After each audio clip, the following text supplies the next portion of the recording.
मां हिन वक़्तु मौजूदु आहियां सिटी पॉइंट वेझो जो केनालनि ते मालपीड़ी क़ाइमु कई वई आहे उते ई मौजूदु आहियां मालपीड़ी में जिते दुकानदार जेके मालवंद जेके आहिनि उन्हनि जो चवणु आहे त शाम जे वक़्तु जेका शहरी ईंदा आहिनि ख़ासि करे उते शाम जे वक़्तु घणी रश हुजे थी पई बाक़ी ॾींहं जो टाइम जेको आहे उहो माण्हू घटि हुजनि था पिया तव्हांखे ॿुधाईंदा हलो त हिते सवनि जी तादाद में सखर ज़िले जे मुख़्तलिफ़ हंधनि खां मालवंद चौपायो माल विकिरो करण जे लाइ ईद जे हवाले सां क़ुर्बानी करण जे लाइ हिते पहुता आहिनि। तमामु महांगाई थी वई आहे। पोएं सालनि खां जेको चइजे त हिकु जानवर 1.5 लख जो हुयो उहो हाणे 3 लख खां शुरू थो थिए त पर जानवर आहिनि बि ख़ूबसूरत सुठा आहिनि। हिन पॉइंट ते अगरि असां ॾिसूं तमामु सुहिणा जानवर आहिनि पर जेका उन्हनि जी क़ीमत आहे उनखे ॾिसी सोचणु थो पए त इहो क़ुर्बानी असां कीअं कंदासीं। बहरहाल क़ुर्बानी बि ज़रूरी आहे।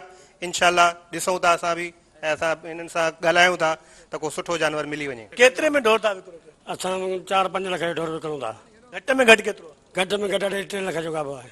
विकिरा थिया आहिनि हिन वक़्तु? हिन वक़्तु विकिरो असांखे 18 ढोरनि जो थिया। महंगाई ॾाढी आहे यार, परेशान आहे। बसि सोच मोटी था वञूं। कल बि मोटी आहे 2 दफ़ा, हाणे वरी सुबुह लाइ आहियूं ठहूं नथा पैसनि में। अॼु कोशिशि कयूं था त वठी वञूं। इनशाला कोशिशि पूरी आहे त उणी करे वठूं हिननि खां, पर महांगाई ॾाढी आहे और ते आहे। माना क़ुर्बानी करणु महांगी थी वई। क़ुर्बानी करणु ॾाढी महांगी आहे।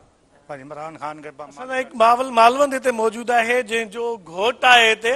उहो घोट चए थो पियो त 18 लख रुपयनि जो आहे, उन 17-18 मण उनजो वज़न आहे। जी तव्हां ॿुधाइजो त घोट जी क़ीमत घणी आहे? सर उन 17 लाख रुपया। एतिरी महांगाई छो? सर असां हिनखे माशाल्लाह महांगाई थी वई आहे, एतिरो ख़र्चु खारायो आहे त असां एतिरी महांगाई कई आहे। न असांखे सस्ती शइ मिलंदी त असां सस्तो कंदासीं। असां वॾी महिनत सां वॾी ख़र्चनि सां हिनखे असां पालियूं था। सर हिनखे 2 साल मां हिनखे पालियो आहे, हिनखे खीरु पीआरियो, मखणु खारायो, क्रीम खाराई आहे। ॿिया बि केतिरा ई ख़र्च तव्हां ॾिसो था केतिरा थी पिया आहिनि। असां पाण मजबूर थी पिया आहियूं। असां पाण ग्राहक रक़म घुरूं था, रक़म उहो अधु चवे थो। असां पाण मजबूर थी पिया आहियूं। असां हाणे कंहिंखे ॾियूं, किथे खपायूं ढोर? केतिरो ख़र्चु कयो हूंदो घोट ते तव्हां?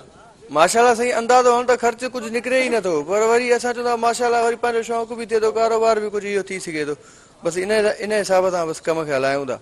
ही क़ीमत जेको दोस्त आहे 18 लख रुपया ॿुधाए रहियो आहे ऐं मां हिनखे मालवंद खे बि गुज़ारिश कंदुमि त हिनखे थोरो साम्हूं आणे त जीअं स्क्रीन ते जेके असांजा आहिनि दोस्त आहिनि या जेके व्यूअर्स आहिनि उहे बि ॾिसनि त ही घोट आहे जंहिंजो हिन मालवंद घोट नालो रखियो आहे ऐं जंहिंजी जेका प्राइज़ आहे उहो 18 लख रुपया ॿुधाए रही आहे। हिन मार्केट में या हिन जेका पीढ़ी आहे माल पीढ़ी आहे इन में सभ खां महांगे में महांगो तरीन ही घोट ई आहे जंहिंखे ॾिसण लाइ माण्हू बि पहुचनि था पिया ऐं हिन जो चवणु आहे जेको मालवंद आहे हिन जो चवणु आहे त हुन हिन ते वॾो ख़र्चु कयो आहे।